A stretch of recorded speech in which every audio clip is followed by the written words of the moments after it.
अध्याय 2। लोगों को अपने दृष्टिकोण के पक्ष में करें और कार्रवाई को प्रेरित करें। किसी से कोई काम करवाने के लिए इस ऊंचे आसमान के नीचे केवल एक ही तरीका है। क्या आपने रुककर कभी इसके बारे में सोचा है? हां, केवल एक तरीका है और वह है उस व्यक्ति के मन में वह काम करने की इच्छा जगाना। याद रखें, और कोई तरीका नहीं है। अमेरिकी व्यापार में वर्ष में $10 लाख का वेतन, जब कोई आयकर नहीं था और $50 प्रति सप्ताह कमाने वाला व्यक्ति भी धनी समझा जाता था, दिए जाने वाले पहले कुछ लोगों में से एक चार्ल्स श्वाब थे। उन्हें सन 1921 में नवगठित यूनाइटेड स्टेट्स स्टील कंपनी का पहला अध्यक्ष बनने के लिए एंड्रयू कार्नेगी द्वारा चुना गया था, जब श्वाब केवल 38 वर्ष के थे।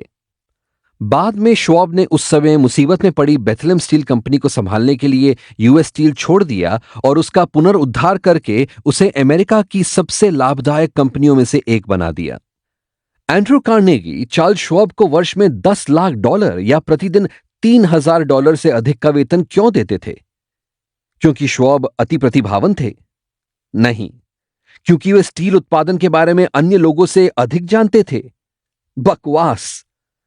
चार्ल्स श्वाब ने मुझे खुद बताया था कि उनके लिए कई ऐसे लोग काम करते थे जो स्टील उत्पादन के बारे में उनसे अधिक जानते थे। श्वाब कहते हैं कि उन्हें उनका वेतन काफी हद तक लोगों से व्यवहार करने की उनकी क्षमता के कारण दिया जाता था। मैंने उनसे पूछा कि वे यह कैसे करते थे। यह है उनका राज, उनके अपने शब्दों में, शब्द जिन्हें अनंत कांस्य में ढालकर देश के हर घर, हर स्कूल, हर दुकान, हर कार्यालय में लटका देना चाहिए। शब्द जिन्हें बच्चों को लैटिन क्रियाओं के संयोजन या ब्राजील में वार्षिक वर्षा की मात्रा को याद करने में अपना समय बर्बाद करने की बजाय कंठस्थ कर लेना चाहिए। शब्द जिन्हें यदि हम जिएंगे तो वे आपके और मेरे जीवन को बदल देंगे। मैं अपने लोगों में उत्साह जगाने की अपनी क्षमता को अपनी सबसे बड़ी संपत्ति समझता हूं, श्वाब ने कहा, और किसी व्यक्ति के सर्वश्रेष्ठ गुण को विकसित करने का तरीका है उसकी प्रशंसा करना और उसे प्रोत्साहन देना। वरिष्ठ अधिकारियों की आलोचनाओं से अधिक एक व्यक्ति की महत्वाकांक्षाओं को और कुछ नहीं मारता। मैं कभी किसी की आलोचना नहीं करता। मैं एक व्यक्ति को काम करने के लिए प्रोत्साहन देने में विश्वास करता हूं। इसलिए मैं प्रशंसा करने के लिए उत्सुक और गलतियां ढूंढने के लिए अनिच्छुक रहता हूं। अगर मुझे कुछ पसंद आता है तो मैं हृदय से अनुमोदन करता हूं और दिल खोलकर प्रशंसा करता हूं। श्वाब ऐसा ही करते थे। लेकिन औसत व्यक्ति क्या करते हैं? इसका ठीक उल्टा। अगर उन्हें कुछ पसंद नहीं आता तो वे अपने माथतों पर चिल्लाते हैं। अगर पसंद आता है तो वे कुछ नहीं कहते। जैसे एक पुराना दोहा कहता है, एक बार मैंने बुरा किया और उसके लिए हमेशा सुना। 2 बार मैंने अच्छा किया लेकिन वह कभी नहीं सुना।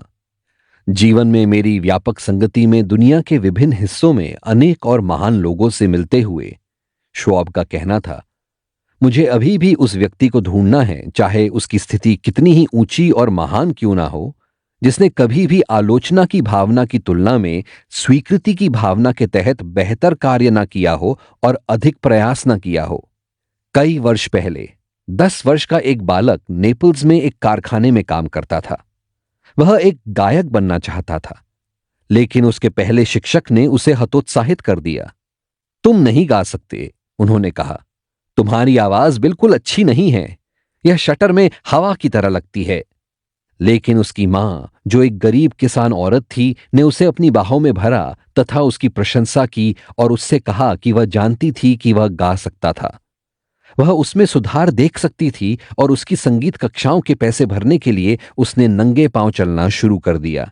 उस किसान मां की प्रशंसा और प्रोत्साहन ने उस बालक का जीवन बदल दिया। उसका नाम एनरिको कोरूसो था और वह अपने समय का सबसे महान एवं सबसे मशहूर ओपेरा गायक बना। 19वीं सदी की शुरुआत में लंदन में एक युवक लेखक बनने का आकांक्षी था, लेकिन सभी चीजें उसके विरुद्ध प्रतीत हो रही थीं। वह 4 वर्ष से अधिक समय के लिए स्कूल नहीं जा पाया।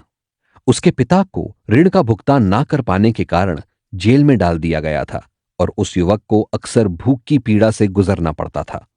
अंत में उसे एक चूहे से पीड़ित गोदाम में ब्लैकिंग की बोतल पर लेबल चिपकाने की नौकरी मिली और वह रात में 2 अन्य लड़कों के साथ जो लंदन की झुग्गी बस्तियों से आए थे, एक अंधेरी अटारी वाले कमरे में सोने लगा। उसे लिखने की अपनी क्षमता पर इतना कम भरोसा था कि उसने अपनी पहली पांडुलिपि रात के सन्नाटे में चुपके से बाहर निकलकर पोस्ट की, ताकि कोई भी उस पर हंसे नहीं। एक के बाद एक उसकी कई कहानियां अस्वीकृत हो गईं। अंत में वह बड़ा दिन आया जब एक कहानी स्वीकृत हो गई। यह सच है कि उसे उस कहानी के लिए 1 शिलिंग का भुगतान भी नहीं मिला, लेकिन एक संपादक ने उसकी प्रशंसा की थी। एक संपादक ने उसे मान्यता दी थी। वह इतना रोमांचित हो गया कि गालों पर बहते आंसुओं के साथ सड़कों पर इधर उधर टहलता रहा।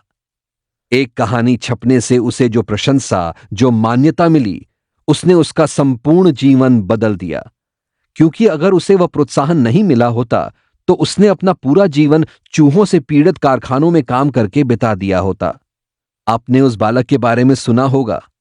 उसका नाम चार्ल्स डिकिंस था।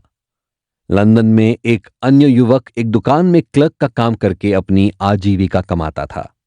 उसे सुबह 5 बजे उठना पड़ता था, दुकान में झाड़ू लगाना होता था और फिर दिन में 14 घंटे काम करना पड़ता था। यह सरासर कठिन परिश्रम था और उसे यह बिल्कुल पसंद नहीं था।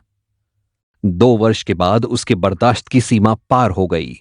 इसलिए एक सुबह वह उठा और नाश्ते का इंतजार किए बिना 15 मील की दूरी तय करके अपनी मां से बात करने गया, जो एक हाउसकीपर का काम करती थी।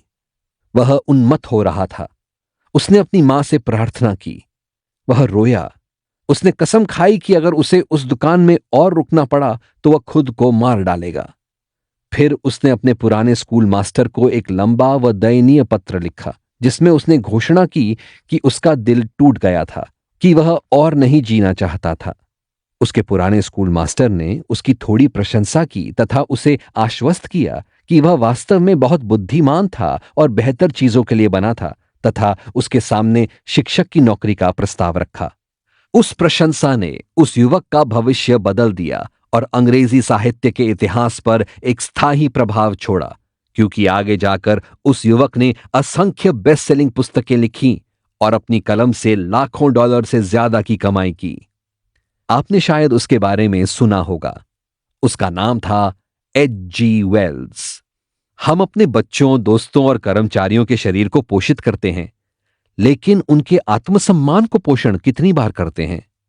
ऊर्जा प्रदान करने के लिए हम उन्हें आलू एवं अन्य खाद्य पदार्थ देते हैं, लेकिन हम उन्हें प्रशंसा के ऐसे शब्द देना नजरअंदाज कर देते हैं जो उनकी यादों में वर्षों तक गीत गाते रहे, जैसे सुबह के सितारों का संगीत। पॉल हार्वे ने अपने एक रेडियो प्रसारण the rest of the story में बताया कि कैसे ईमानदारी से प्रशंसा दिखाने से व्यक्ति का जीवन बदल सकता है। उन्होंने बताया कि वर्षों पहले डिट्रॉइट में एक शिक्षक ने स्टीवी मॉरिस से एक चूहे को ढूंढने की मदद मांगी थी जो क्लासरूम में खो गया था। आप देखिए, उन्होंने इस तथ्य की सराहना की कि प्रकृति ने स्टीवी को एक ऐसी चीज दी थी जो क्लासरूम में और किसी के पास नहीं थी। प्रकृति ने स्टीवी की उसकी अंधी आंखों की भरपाई करने के लिए कानों की एक उल्लेखनीय जोड़ी दी थी, लेकिन यह वास्तव में पहली बार था कि स्टीवी को उसके प्रतिभाशाली कानों के लिए सराहना मिली थी। अब कई वर्षों बाद वे कहते हैं कि प्रशंसा का यह कार्य एक नए जीवन की शुरुआत था। आप देखिए कि उस समय से उन्होंने अपने सुनने की शक्ति के उपहार को विकसित किया और आगे जाकर स्टीवी वंडर के मंचीय नाम के तहत 70 के दशक में महान पॉप गायक और गीतकार बने। कुछ पाठक इस समय ये पंक्तियां पढ़ते हुए कह रहे हैं, ओहो चापलूसी, मैंने इसकी कोशिश की है, यह काम नहीं करती। शायद बुद्धिमान लोगों के साथ तो नहीं। बेशक चापलूसी शायद ही कभी किसी समझदार लोगों के साथ काम करती है। यह उथली, स्वार्थी और निष्ठाहीन होती है। इसे विफल होना चाहिए और आमतौर पर यह होती भी है। प्रशंसा और चापलूसी के बीच क्या अंतर है? यह आसान है। एक ईमानदार होती है और दूसरी झूठी। एक दिल से बाहर आती है और दूसरी दांतों से। एक निस्वार्थ होती है, दूसरी स्वार्थी। एक को सर्वत्र प्रशंसा मिलती है, दूसरी को सर्वत्र निंदा। हमारे दैनिक अस्तित्व के सबसे उपेक्षित गुणों में से एक प्रशंसा है। किसी प्रकार हम अपने बेटे या बेटी के एक अच्छा रिपोर्ट कार्ड घर लाने पर उसकी प्रशंसा करने की उपेक्षा कर देते हैं और जब हमारे बच्चे पहली बार एक केक बेक करने में या एक बर्ड हाउस पंछियों के लिए घर बनाने में सफल होते हैं तो हम उन्हें प्रोत्साहन देने में विफल रहते हैं। माता पिता की इस प्रकार की दिलचस्पी और अनुमोदन से अधिक बच्चों को और कुछ नहीं भाता है। हर मंत्री, व्याख्याता और सार्वजनिक वक्ता जानता है कि दर्शकों के सामने अपनी पूरी बात रखने के बाद प्रशंसात्मक टिप्पणी की एक भी लहर ना मिलने की निराशा क्या होती है। जो चीज पेशेवरों पर लागू होती हैं वह कार्यालयों, दुकानों, कारखानों में श्रमिकों और हमारे परिवारों एवं दोस्तों पर दोगुने रूप से लागू होती हैं। हमारे पारस्परिक संबंधों में हमें यह कभी नहीं भूलना चाहिए कि हमारे सभी सहयोगी इंसान हैं और प्रशंसा के भूखे हैं। यह कानूनी निविदा है जिसका सभी आत्माएं आनंद उठाती हैं।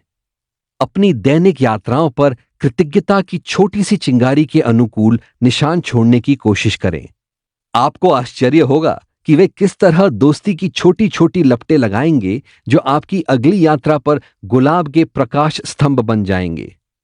लोगों को चोट पहुंचाना न केवल उन्हें बदलता है बल्कि इसकी आवश्यकता भी नहीं है।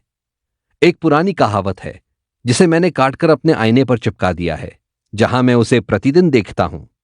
मैं इस रास्ते से केवल एक बार गुजरूंगा, इसलिए कोई भी अच्छा काम जो मैं कर सकता हूं या कोई भी दयालुता जो मैं किसी इंसान के प्रति दिखा सकता हूं, मुझे अभी करने दो। मुझे ना तो निराश होने दो, ना ही इसकी उपेक्षा करने दो, क्योंकि मैं इस रास्ते से फिर नहीं गुजरूंगा। एमर्सन ने कहा था, प्रत्येक व्यक्ति जिससे मैं मिलता हूं किसी न किसी तरह मुझसे श्रेष्ठ है, क्योंकि मैं उससे सीखता हूं।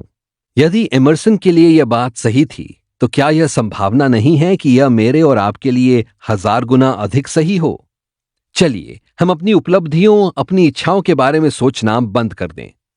चलिए हम दूसरे व्यक्ति की अच्छी बातों का अंदाजा लगाएं, फिर चापलूसी को भूल जाएं और दिल से ईमानदार प्रशंसा करें। हृदय से अनुमोदन करें तथा दिल खोलकर प्रशंसा करें, और लोग आपके शब्दों को संजोएंगे एवं सहज कर रखेंगे तथा जीवन भर दोहराएंगे। आपके भूल जाने के वर्षों बाद भी उन्हें दोहराएंगे।